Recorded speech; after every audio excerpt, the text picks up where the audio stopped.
On vit dans un monde qui change plus vite que jamais. L'air qu'on respire, l'eau qu'on boit, même les tempêtes qu'on redoute, tout est en train de changer. Mais vous êtes-vous déjà demandé, et si la météo d'aujourd'hui était un avertissement sur le climat de demain? Et si de petits changements dans nos actions pouvaient arrêter la prochaine inondation, ou le prochain incendie avant même qu'il ne se produise?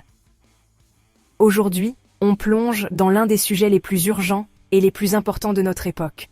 Le lien indéfectible entre la météo, le climat et notre avenir. C'est parti. Bon, voilà le topo. La météo et le climat, c'est comme ce couple bizarre qu'on voit au brunch. Des vibes complètement différentes, mais collées ensemble pour la vie. La météo, c'est ton coup de foudre capricieux et éphémère, ensoleillé une minute, furieux comme un ouragan la suivante. Le climat, c'est la relation à long terme. C'est lui qui détermine les tendances sur des décennies, celui qui façonne l'ambiance de régions entières. Voyez les choses comme ça. Une seule tempête ne veut pas dire grand-chose, mais une série de tempêtes donne aux météorologues les données dont ils ont besoin pour définir le climat. Par exemple, les ouragans qui frappent les Caraïbes ne sont pas une coïncidence, ils font partie de son identité tropicale.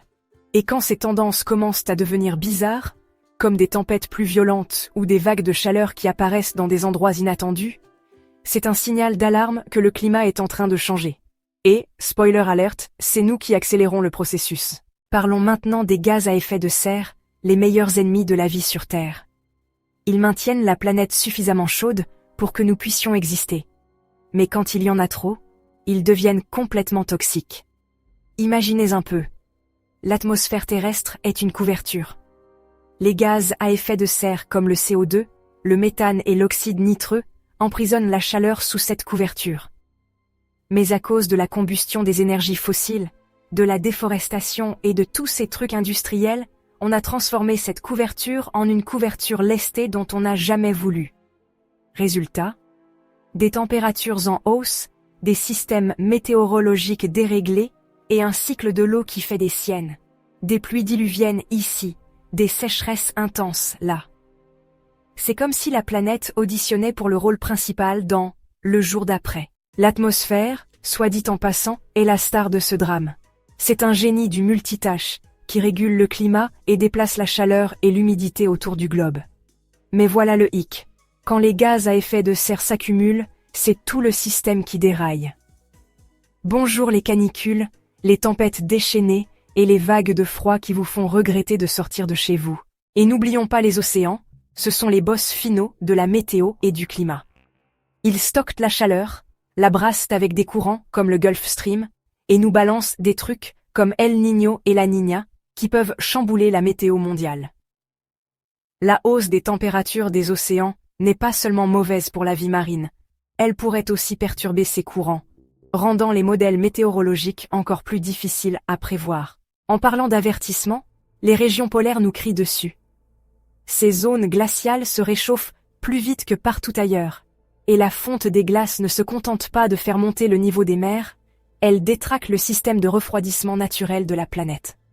Moins de glace signifie moins de lumière solaire réfléchie dans l'espace, ce qui signifie, et oui, encore plus de réchauffement.